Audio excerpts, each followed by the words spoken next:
Richard Kuchen. I was a Teleman first class when I was discharged.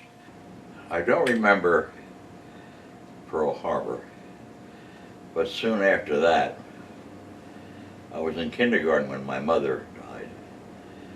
My mother committed suicide in March of 1942. She had had her third child, my brother. He was only 6 weeks old when she committed suicide. I was only just turned 6, and my sister had just turned 4. So we were boarded out, and I was boarded to it seemed like an older woman, but she probably wasn't, for a couple years, let's see, first year I was boarded out there completely in Asbury Park. She originally took my sister and I, and couldn't handle 2. So my dad had to take my sister someplace else, but I stayed there, and that's where I observed the blackouts at night. There weren't that many automobiles. What was on the road had half blackened their lights. Gas was rationed. My father had to turn his car in. He couldn't get gas. You had to have a good reason to get gas to get to work, and he only worked down the street in a bakery, Fisher Bacon in Asbury Park.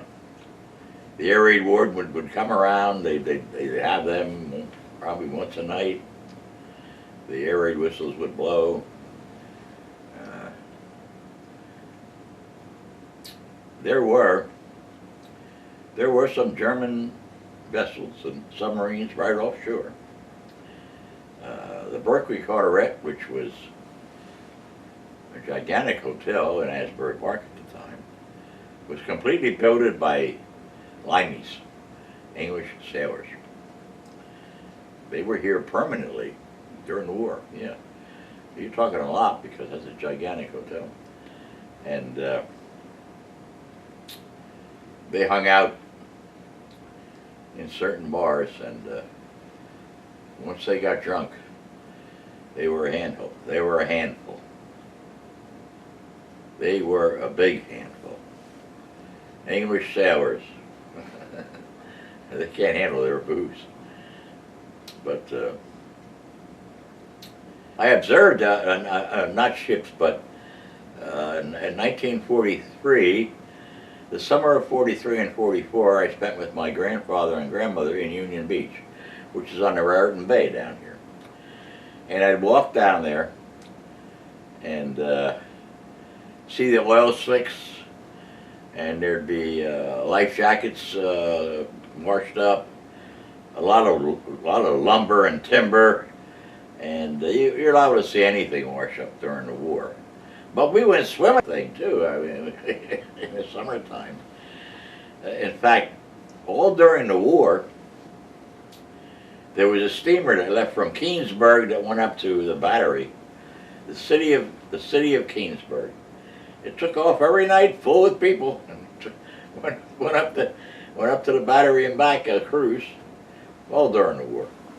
So there couldn't have been too much out there, and it was probably checked out before that ship left, naturally. But there wasn't too much out there. But there was some for sure. But I remember the city of Keansburg going by every night about 7 o'clock would take off.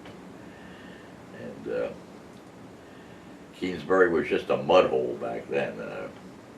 We had one paved street. And I used to go down to the beach, and like I say, 43 and 44, right at the height of the war, there was a lot washing up. There was. The teachers at that time, let us know what was going on. Let's see, that was 1945.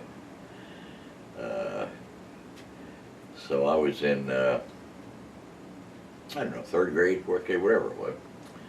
And we knew ourselves a little bit, but we were still pretty young. We didn't really realize what was going on. But the teachers informed us, that the war was over, and they were happy about it. And of course, a lot of the young fellows kids in my class, they had uncles and that were in the service. They were glad that they could come back.